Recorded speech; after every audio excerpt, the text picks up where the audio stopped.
Welcome to this journey through one of the most disturbing cases recorded in New Orleans history.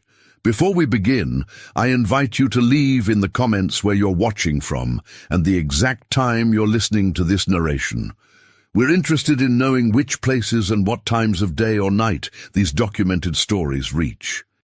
In the sweltering summer of 1838, when New Orleans was a patchwork of French, Spanish, and American influences, a promise was made on Burgundy Street that would echo through generations. The disappearance of Nathaniel Boudreau, a respected cotton merchant, and Adeline Harper, a woman recently granted her freedom, sent ripples through the city's rigid social structure. What began as whispers in the Garden District grew into something far more sinister when investigators found an abandoned carriage at the edge of Bayou St. John. The seats stained with what appeared to be ink, or possibly something darker. According to parish records recovered during a courthouse renovation in 1962, Nathaniel Boudreau had purchased the freedom of Adeline Harper just 3 days before they both vanished. The document, yellowed and water-damaged, bore both their signatures and the seal of a notary public named James Wilson, who would later claim never to have met either party. This contradiction was merely the first thread in an unraveling tapestry of half-truths and silence that would blanket the case for over a century. The Boudreau family mansion still stands on Prytania Street, though it has changed hands dozens of times since 1838. Local historians note that no owner has remained for longer than 7 years. Real estate records from the period show that the property was valued well above market rates, yet repeatedly sold at a loss. Former residents interviewed for a 1968 article in the Times-Picayune described an oppressive stillness that seemed to settle over certain rooms, particularly the library and what was once the master bedroom on the second floor. Before the events of August 1838, the Boudreau family enjoyed a position of considerable influence in New Orleans society. Nathaniel, at 42 years old, was the eldest son of a French immigrant who had amassed a fortune in the cotton trade. Business correspondence preserved in the Williams Research Center indicates that the family's connections extended to Paris, London, and New York. The Boudreau name appeared regularly in social announcements, their parties notable for extravagance, even in a city known for its excesses. What we know of Adeline Harper comes primarily from bills of sale and a single diary entry written by Elizabeth Boudreau, Nathaniel's mother. The entry, dated April 12, 1837, mentions the girl with the unusual eyes, who had been purchased from a plantation in St. Bernard Parish. Elizabeth noted that her son had paid an unreasonable sum for Adeline, who was described as literate and skilled in household management. The diary makes no further mention of her, though household accounts show increased expenditures for fabrics and a modiste in the months leading up to the disappearance. The social circles of New Orleans were carefully stratified in the 1830s, with rigid boundaries between white society, free people of color, and enslaved individuals. According to historian Dr. Margaret Calloway, whose 1961 monograph, Whispers from the Quarter, remains one of the most comprehensive examinations of the period, relationships that crossed these boundaries were not unknown, but they existed in shadows. They were discussed in hushed tones behind closed doors, acknowledged with meaningful glances at social gatherings, but never spoken of openly. The summer of 1838 was unusually hot, even by Louisiana standards. Newspaper accounts from July describe the streets as nearly deserted during daylight hours, with business conducted primarily in the relative cool of early morning or after sunset. It was in this stifling atmosphere that Nathaniel Boudreau began to withdraw from his usual social engagements. Invitations were declined, business meetings postponed. According to correspondence between Elizabeth Boudreau and her sister in Baltimore, discovered during the 1958 renovation of the family crypt, Nathaniel had become distracted and secretive, often locked away in his study for hours at a time. It was during this period that Adeline Harper's status changed. The Manumission papers, filed on August 10, 1838, transferred ownership of one female slave, Adeline, approximately 23 years of age, to Adeline Harper herself. The document bears the signatures of both Nathaniel and Adeline, the latter signed with a surprisingly elegant hand for someone who had been denied formal education. 3 days later, both Nathaniel and Adeline disappeared. The initial investigation was perfunctory at best. According to police reports archived in the city records, Elizabeth Boudreau reported her son missing on August 16th, 3 days after he failed to appear at a business meeting. The report makes no mention of Adeline Harper. When questioned later, Elizabeth would claim she had been unaware of the woman's manumission or her son's apparent intentions. The investigating officer, a Lieutenant Robert Murphy, noted that the family seemed more concerned with discretion than discovery. The abandoned carriage discovered near Bayou St. John on August 20th provided the first tangible evidence that something beyond a scandalous elopement might have occurred. The vehicle was identified as belonging to the Boudreau family by its distinctive crest. Inside, investigators found a man's hat, presumed to be Nathaniel's, and a small valise containing women's clothing. Most disturbing was the dark staining on the upholstery, initially described as ink, but later amended in the report as substance of unknown origin. No further forensic examination was documented. The case might have faded entirely from public record were it not for a letter discovered in 1959 during the demolition of an old boarding house on Rampart Street. The letter, written in a careful hand on expensive paper, was addressed to my dearest A, and signed simply N. Its contents spoke of a plan to depart for France, where they might live openly as man and wife without the burden of society's constraints. The letter was dated August 12, 1838, the day before the disappearance. It ended with a curious postscript. Beware the one who watches from the shadows. He has made his intentions clear. This reference to an unknown third party shifted the narrative from one of forbidden love to something potentially more sinister. Subsequent research by amateur historian William Crawford in 1963 uncovered business correspondence suggesting that Nathaniel Boudreau had been involved in a dispute with several prominent merchants in the weeks before his disappearance. According to Crawford's notes, published posthumously in 1967, the dispute centered around shipping routes and allegations of price manipulation. One letter, written by merchant Thomas Reynolds, contained what might be interpreted as a veiled threat.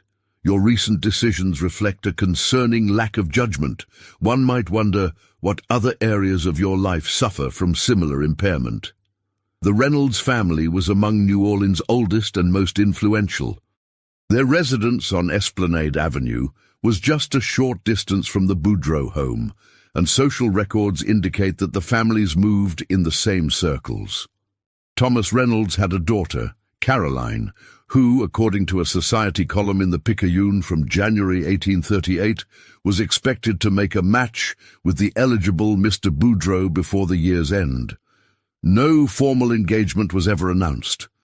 The connections between the Reynolds family and the disappearances remained unexplored for decades. It was not until 1957 that a graduate student named James Landry, researching antebellum business practices for his dissertation, stumbled upon accounting ledgers belonging to the Reynolds Shipping Company. Hidden among routine entries were payments to individuals identified only by initials, with notations that Landry interpreted as coordinates along the Mississippi River.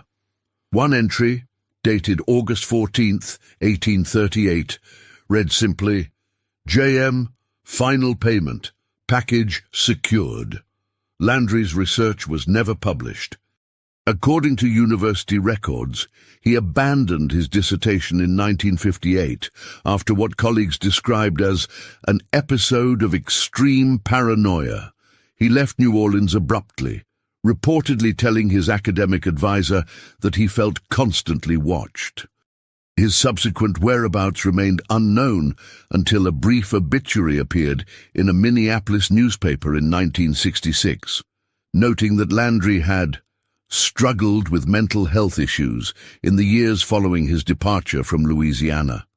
The JM referenced in the ledger might have been James Monroe, a figure known in New Orleans police records as a man of special talents, occasionally employed by wealthy families when conventional methods proved insufficient. Monroe's name appears in connection with several investigations throughout the 1830s and 40s, though he was never formally charged with any crime.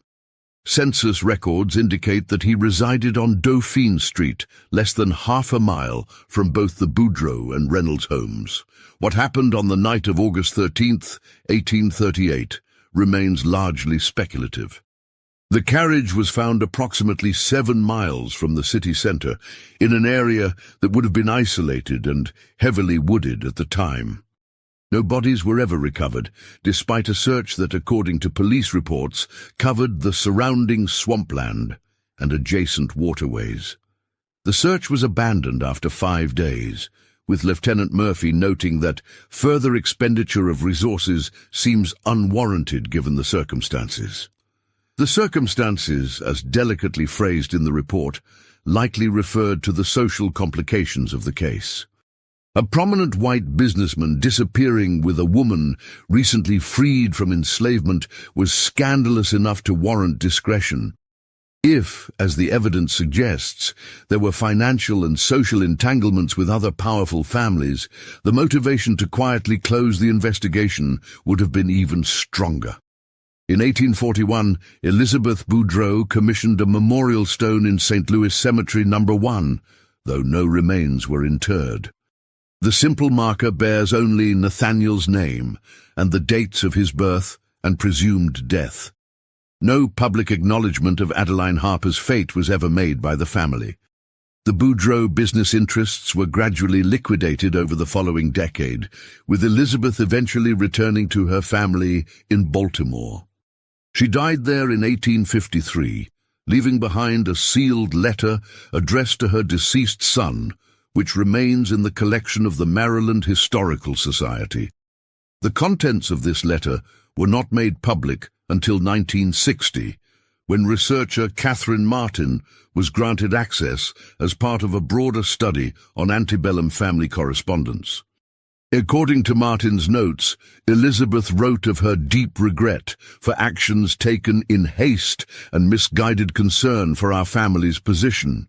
She asked forgiveness for allowing fear to overcome maternal love and for listening to those who claimed to have our interests at heart.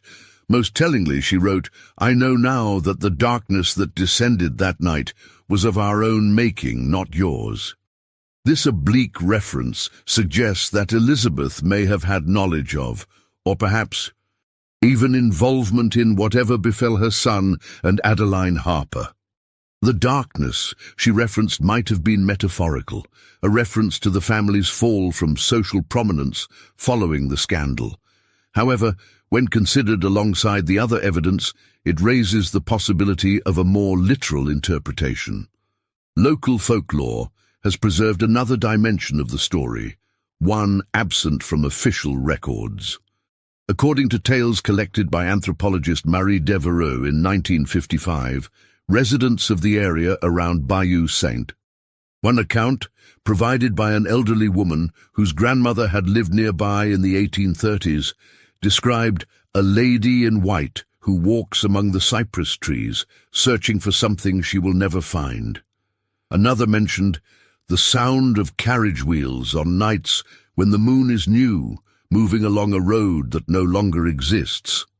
Such stories are common in a city as steeped in history as New Orleans, and Devereaux noted that they should be regarded as cultural artifacts rather than historical evidence. John spoke of restless spirits near the site where the carriage was found, Nevertheless, they speak to the way in which the disappearance of Nathaniel Boudreau and Adeline Harper embedded itself in the collective memory of the community, transforming over time from scandal to legend. In 1959, construction workers preparing to build a new road near the original Bayou site uncovered what was described in their report as a collection of personal effects buried approximately 3 feet below the surface. The items included a pocket watch with the initials NB engraved on the case, several coins dating from the 1830s, and fragments of what appeared to be a woman's hair comb. The location was approximately 50 yards from where the carriage had been found more than a century earlier. The discovery prompted a brief renewal of interest in the case. The Times-Picayune ran a feature article titled "Century-Old Mystery Resurfaces," which summarized the known facts and speculated about possible explanations. The artifacts were transferred to the Louisiana State Museum, where they remained in storage, largely forgotten, until historian Robert Bell requested access in 1967 as part of research for his book Silence Narratives, Lost Voices of the Antebellum South. Bell's examination of the pocket watch revealed an inscription inside the case that had not been noted in the original inventory. To NB, may time be kind to our future, AH. The intimacy of this message, combined with the apparent expense of the gift, suggested a relationship between Nathaniel and Adeline that went beyond the conventional boundaries of their respective positions in New Orleans society. Further research by Bell uncovered a previously overlooked detail in the Manumission papers. The document not only granted Adeline her freedom, but also transferred to her ownership of a small property on the outskirts of the city. According to tax records from 1838, the property had been purchased by Nathaniel Boudreau 6 months earlier. It consisted of a modest house and several acres of land, situated along what is now known as Gentilly Boulevard, but was then well outside the city limits. This provision suggests a level of planning and foresight that contradicts the theory of a hasty elopement. Nathaniel appears to have been methodically creating the conditions for Adeline to live as an independent woman, with the economic means to support herself.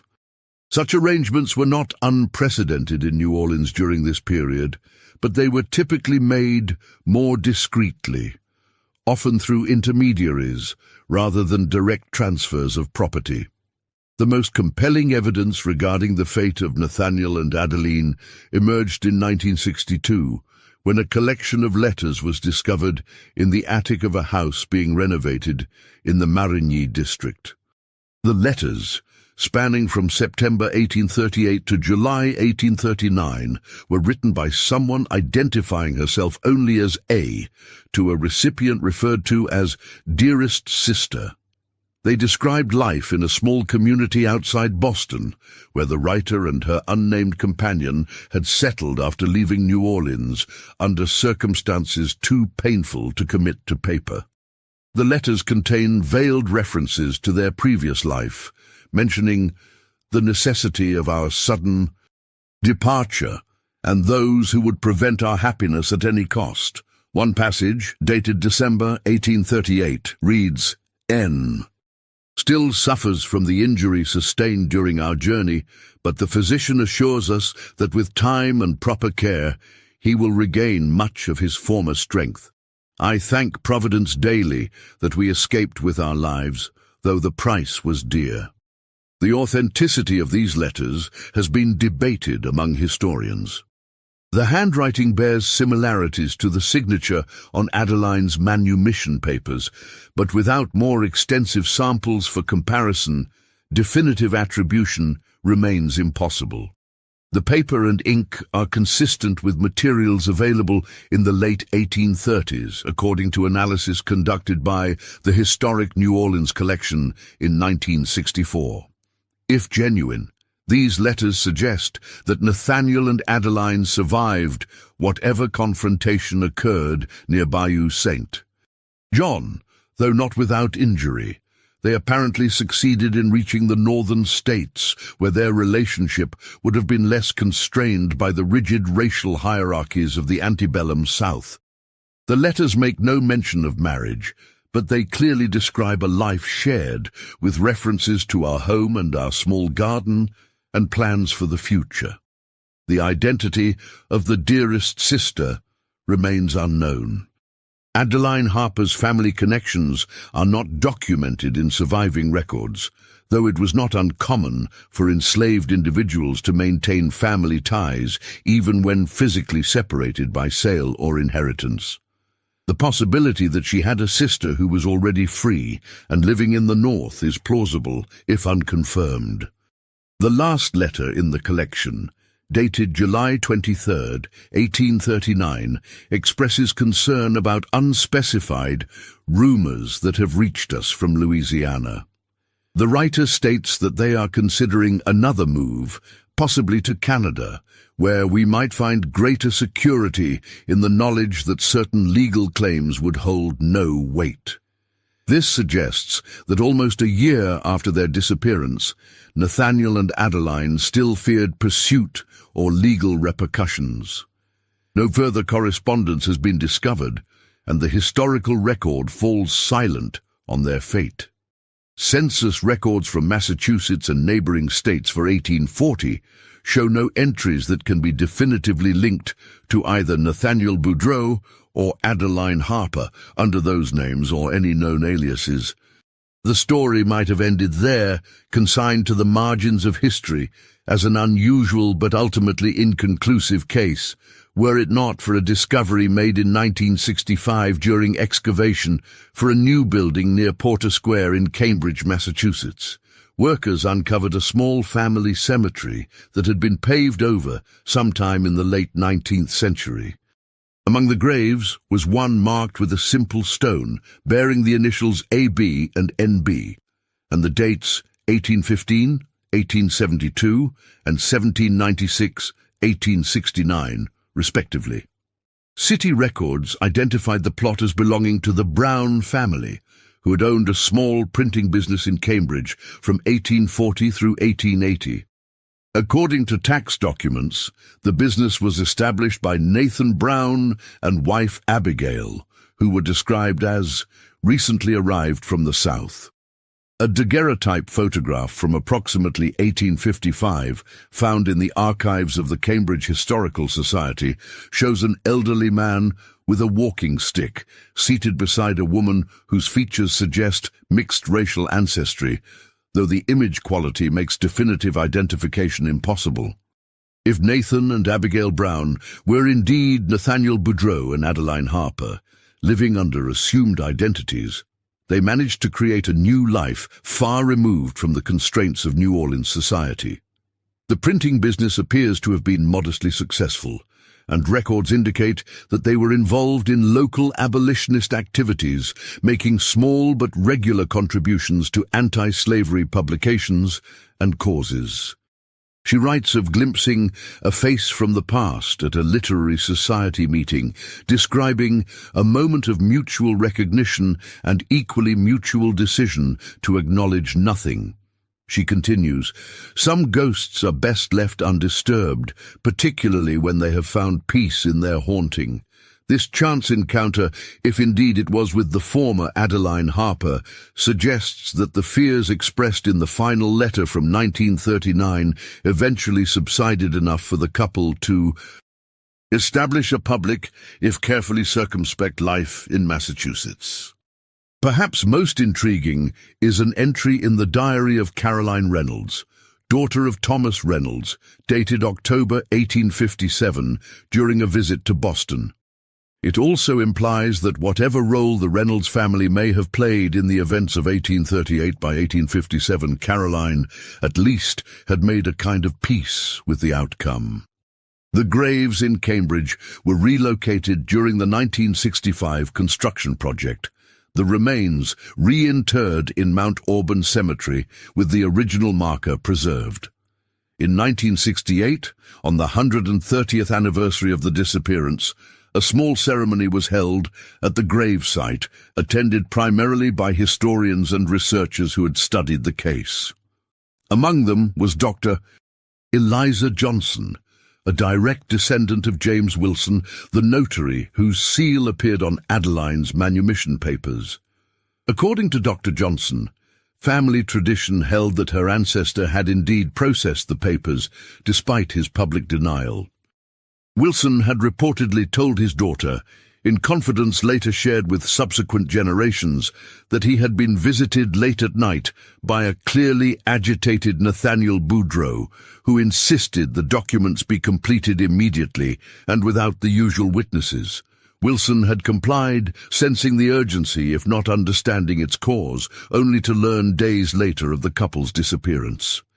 His denial was motivated by fear of association with the scandal and possible legal complications.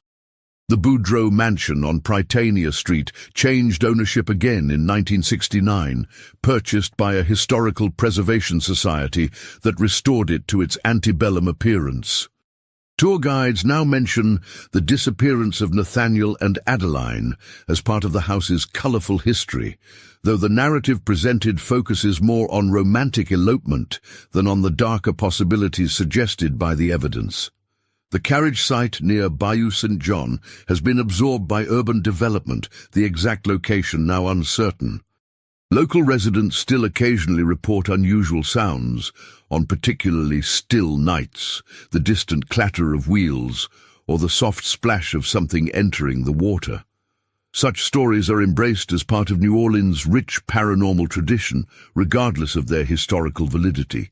What remains beyond dispute is that in the summer of 1838, two people vanished from a society that would not accommodate their relationship. The evidence suggests they may have survived to build a life elsewhere, though not without struggle and sacrifice. Their story, pieced together from fragments across more than a century, speaks to the human capacity for both cruelty and courage, for violence and endurance. The graves in Mount Auburn Cemetery bear only initials, their true identities still a matter of historical debate. Perhaps that ambiguity is fitting, a final act of privacy for two people who sought against considerable odds to determine their own fate in a world that denied them that right. The silence that surrounds much of their story is not empty, but filled with the unspoken, choices made, prices paid, and promises kept despite everything arrayed against them.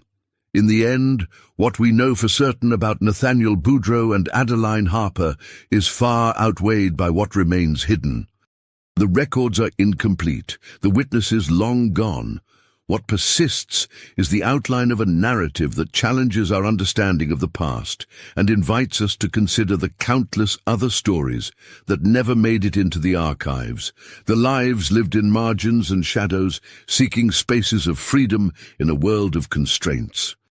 Perhaps the most eloquent statement on the case comes from the final page of Robert Bell's Silenced Narratives, published in 1968, just months before his death. History is not merely what is documented, but also what is deliberately undocumented, not just what is said, but what is carefully left unsaid. In the spaces between official records, in contradictions and convenient omissions, we glimpse the true complexity of the past and recognize how often the most human stories are those deemed too dangerous to tell. The pocket watch, recovered near Bayou St. John, with its hidden inscription, remains in the collection of the Louisiana State Museum. Visitors who ask to see it are sometimes told it is not currently on display, or that it has been temporarily removed for conservation. Some staff members, speaking unofficially, suggest that the watch has a peculiar habit of stopping at precisely 13 minutes past 10, regardless of how recently it has been wound.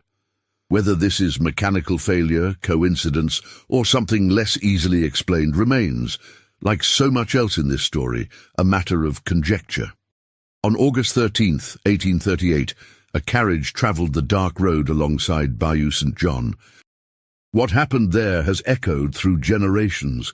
transformed by time from scandal to mystery to legend.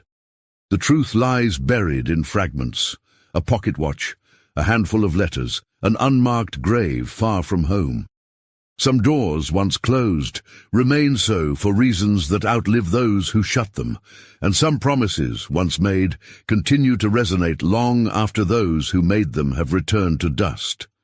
In 1963, an elderly woman named Martha Collins contacted the Louisiana Historical Society with a curious claim. According to family documents passed down through generations, her great-grandmother had been a housekeeper for the Reynolds family in the late 1830s.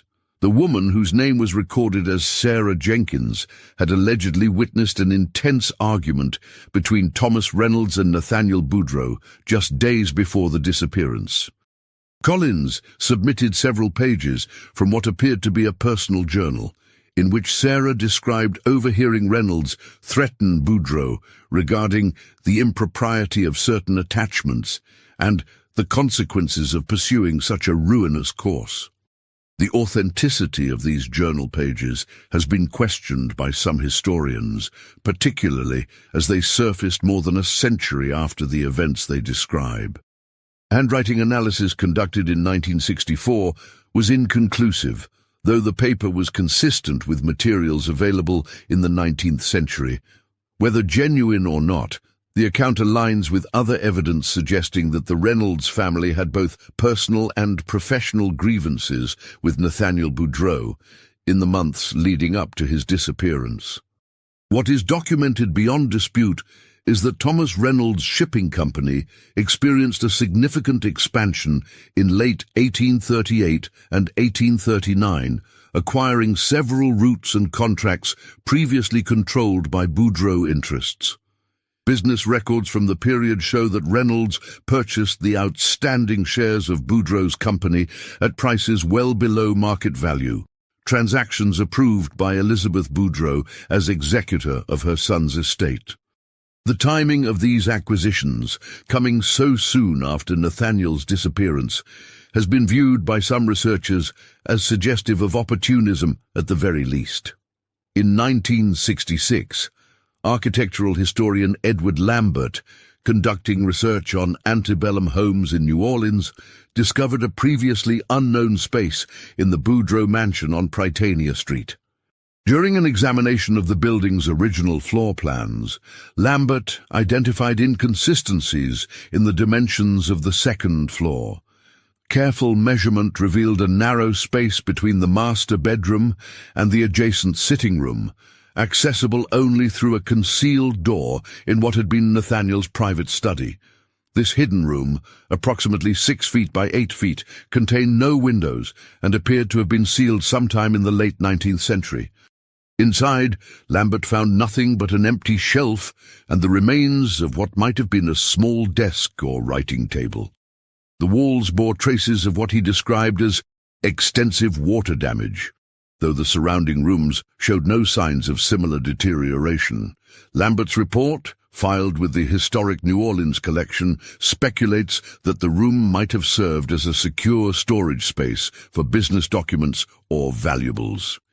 However, given the context of Nathaniel's relationship with Adeline, some historians have proposed an alternative theory that the room might have been used for clandestine meetings, or perhaps as temporary accommodations for Adeline during periods when her presence in the main household would have raised questions.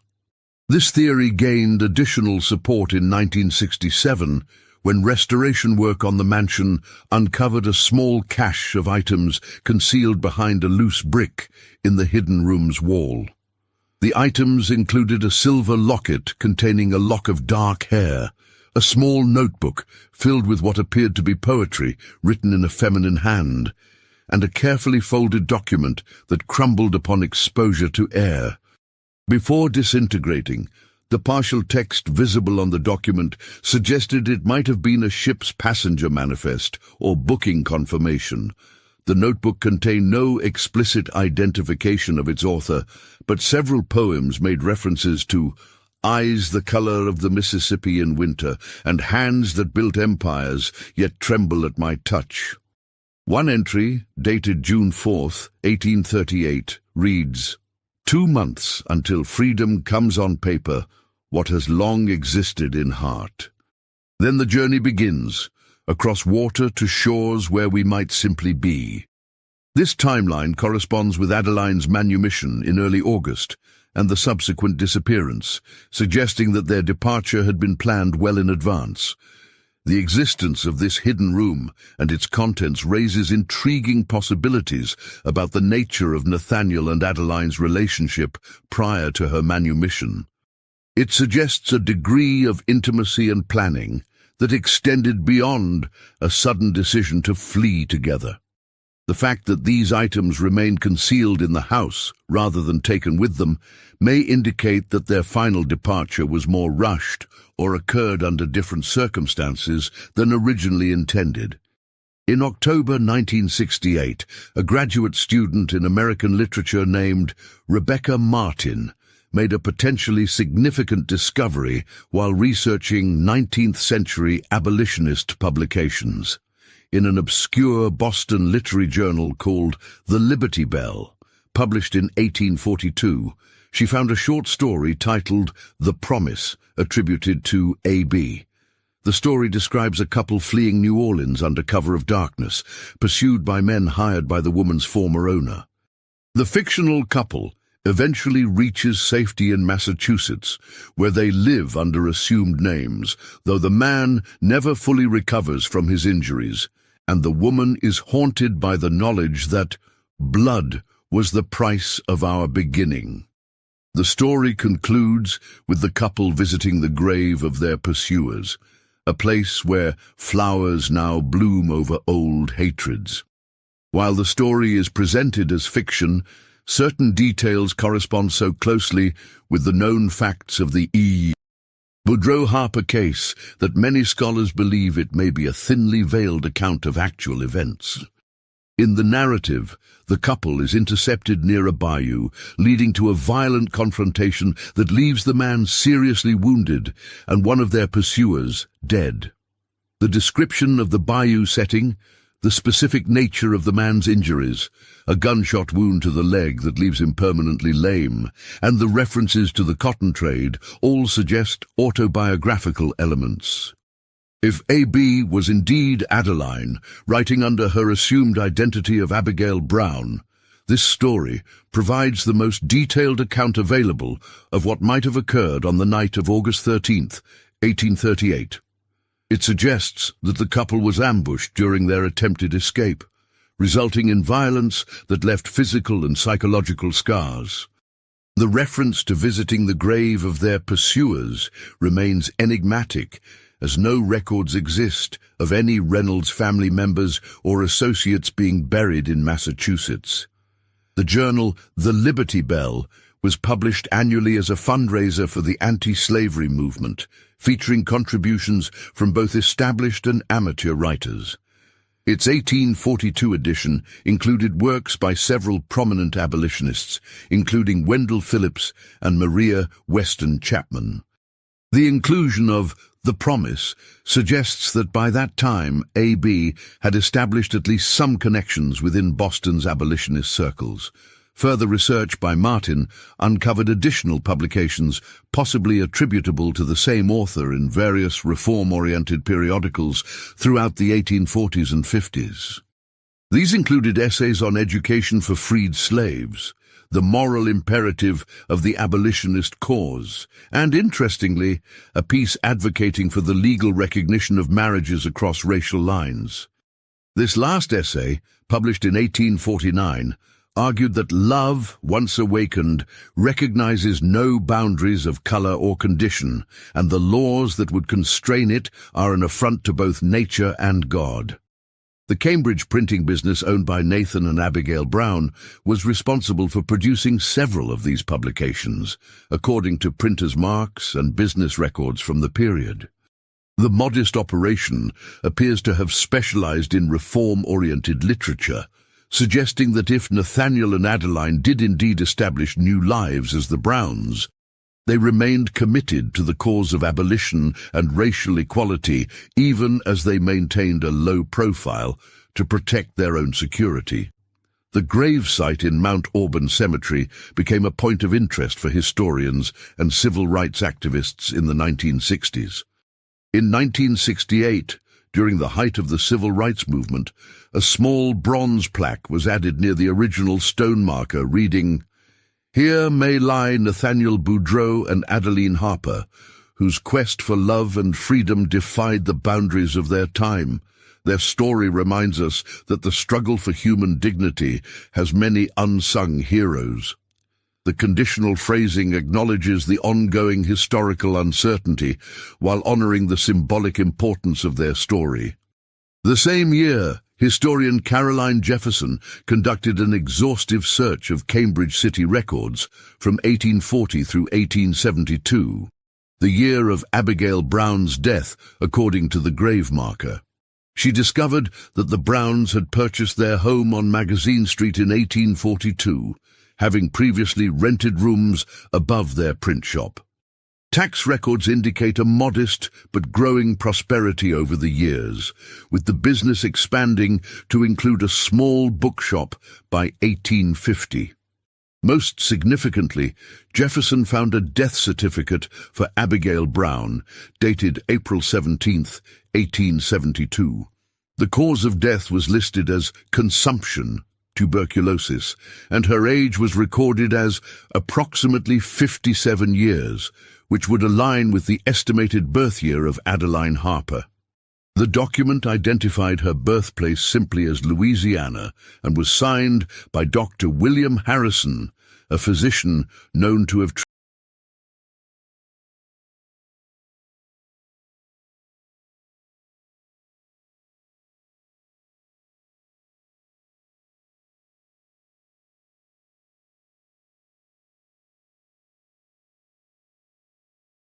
treated many in Cambridge's small black community.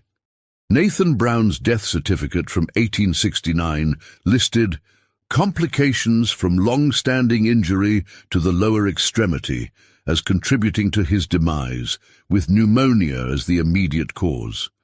His birthplace was recorded as New Orleans, and his occupation as printer and bookseller. The document was witnessed by Abigail Brown, identified as his wife, and by James Brown, described as his son. The existence of this son, previously unknown to researchers, opened new avenues of inquiry. Jefferson's continued research revealed that James Brown, born approximately 1844, according to census records, attended Oberlin College in Ohio, one of the few institutions of higher education open to black students at the time. He later returned to Cambridge, where he worked in the family printing business and was active in local politics during Reconstruction. If James was indeed the son of Nathaniel Boudreau and Adeline Harper, his birth in 1844 would indicate that the couple had established themselves sufficiently in their new identities to start a family within a few years of their flight from New Orleans. Census records from 1850 describe James as mulatto, suggesting that Abigail's mixed-race heritage was acknowledged, at least to census takers, rather than concealed entirely. The fate of James Brown after his parents' deaths remained unclear until 1969, when Jefferson discovered a newspaper notice from 1874 announcing his relocation to Washington, D.C., where he had accepted a position with the Freedmen's Bureau. Subsequent records indicate that he married a schoolteacher named Sarah Williams in 1876 and had 3 children.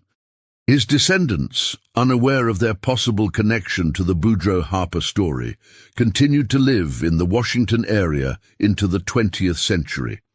In 1967, Dr. Robert Bell, whose silenced narratives had brought renewed attention to the case, received an anonymous package containing a small leather-bound book. The book, its pages brittle with age, appeared to be a personal diary covering the period from September 1838 to December 1842. The entries, written in a precise hand, detailed the early years of life in Massachusetts for N and A following their escape from New Orleans. According to these entries, the couple initially lived in Salem, Massachusetts, before moving to Cambridge in 1840 to establish the printing business. The writer, presumably Nathaniel Nathan, described ongoing pain from a gunshot wound to his right leg and occasional nightmares about the events at the bayou. He mentioned regular correspondence with A's sister in Philadelphia, who apparently served as an intermediary for receiving news from New Orleans. One entry from July 1839 described their reaction to learning of R's unexpected demise, noting that, though one cannot rejoice in another's death, there is undeniable relief in knowing that particular shadow no longer darkens our path. This may refer to Thomas Reynolds, who, according to New Orleans obituary records, died suddenly in June 1839 from what was described as apoplexy, likely a stroke. The diary also contained references to a growing circle of trusted friends in abolitionist circles, though it noted that even among those committed to the cause, our particular circumstances require discretion. Several entries mentioned visits from William Lloyd Garrison, the prominent abolitionist publisher, who apparently offered advice on developing their printing business to serve reform-oriented publications. Most poignantly, the diary recorded the couple's reactions to the birth of their son in February 1844. The entry, longer and more emotional than most, described the event as the culmination of a promise made years ago beside moon-dappled waters, when we pledged that whatever life we might forge would be truly free, not just for ourselves, but for any who might come after. Today, holding him in my arms, I know that every risk was justified, every sacrifice worthwhile. The authenticity of this diary has been debated among historians, particularly as the identity of the sender remains unknown. Bell himself, in his final interview before his death in 1968, expressed his belief that the diary was genuine, citing details that correlated with independently verified facts about the Browns' life in Massachusetts. He speculated that the diary might have been preserved by descendants of James Brown, who had recently discovered its significance, but wished to remain anonymous due to the complicated racial history it represented. In 1968, the New Orleans City Council considered a proposal to rename a small park near Bayou St. John in honor of Nathaniel Boudreau and Adeline Harper. The proposal, introduced by the city's first black councilman, sparked intense debate. Opponents argued that the historical identification remained uncertain, and that honoring an interracial relationship from the antebellum period might be seen as divisive rather than unifying. Supporters countered that the story, whether precisely factual or partially legendary, represented important themes of courage and resistance to unjust social constraints.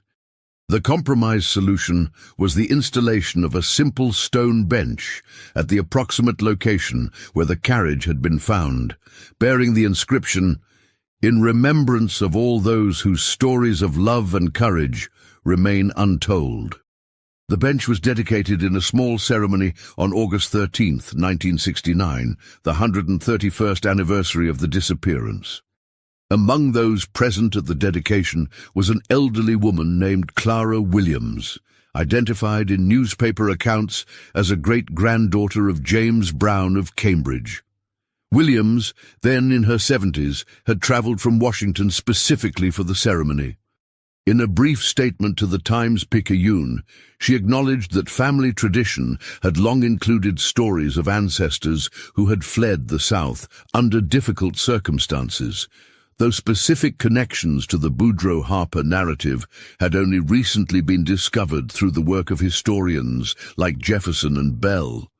Williams described finding letters and photographs in her grandmother's effects after her death in 1953, items that had been carefully preserved but rarely discussed. Among them was a daguerreotype believed to be of Nathan and Abigail Brown in their later years, and a letter from Abigail to her son James, written shortly before her death, in which she reflected on the journey of her life. The letter, subsequently donated to the historic New Orleans collection, contains what many consider the most direct confirmation of Abigail Brown's identity as the former Adeline Harper. In it, she wrote,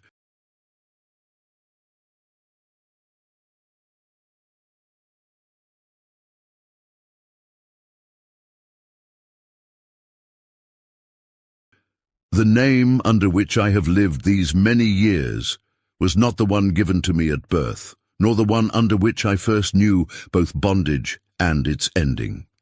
But it became truly mine through choice rather than imposition, and in that lies a freedom more profound than mere legal status." She continued, "What happened that night by the water's edge changed us both in ways beyond the physical scars your father carried to his grave. I have never spoken of it fully, not even to you, my son. Some memories are best left undisturbed, like the still waters of the bayou that witness much but reveal little. Know only that the life we built here, the family we created, grew from soil watered with both blood and tears, and that its flowering has been the redemption of all that came before." The letter concludes with a request that after her death, her wedding ring should be buried with her, returning to the earth the symbol of a promise that defied a world arranged to prevent it.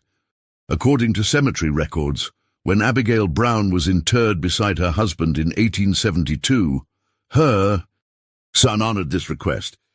In 1969, as part of the ongoing restoration of the Boudreaux mansion, workers discovered a small recess behind the fireplace in Nathaniel's study. Inside was a miniature portrait of a young woman whose features suggested mixed racial ancestry.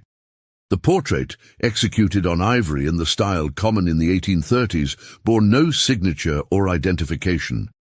Art historians who examined the piece noted its exceptional quality and estimated its value as considerable, suggesting that it had been commissioned from one of the more accomplished portraitists working in New Orleans at the time. The woman in the portrait wears a simple blue dress with a white collar, her dark hair arranged in the fashion of the period. Most striking are her eyes, which one historian described as conveying a sense of quiet determination beneath their surface calm. The portrait now hangs in the historic New Orleans collection, labeled simply "Unknown Woman, c. 1837", though many visitors recognize it as the presumed image of Adeline Harper. The story of Nathaniel Boudreaux and Adeline Harper, pieced together from fragments across more than a century, remains incomplete. Historical certainty eludes us, as it often does when examining lives lived in opposition to the prevailing structures of their time. What evidence exists suggests that they may have succeeded in their quest for a life together, though at considerable cost. Their journey from the rigid constraints of antebellum New Orleans to the relative freedom of Massachusetts represents not just a physical distance traversed, but a crossing of the boundaries that their society had established as immutable. In the decades following the Civil War and Reconstruction, as the promise of racial equality receded under the weight of Jim Crow laws and renewed segregation, the story of Nathaniel and Adeline might have offered a different vision of possibility had it not been submerged beneath layers of silence and deliberate forgetting.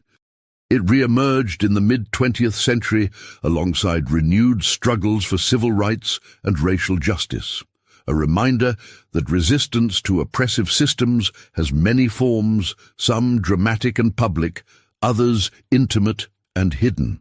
If the Browns of Cambridge were indeed the former Nathaniel Boudreaux and Adeline Harper, they created a life that embodied the principles of freedom and equality in both personal and political dimensions.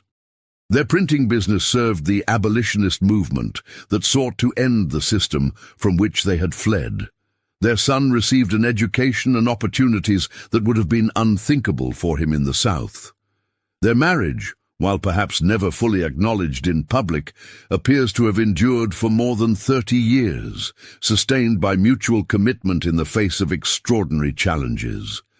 The pocket watch, recovered near Bayou Saint. John, with its hidden inscription promising a future that time might treat kindly, remains one of the few tangible connections to their story. Whether that promise was ultimately fulfilled is a question each person who encounters their story must answer for themselves.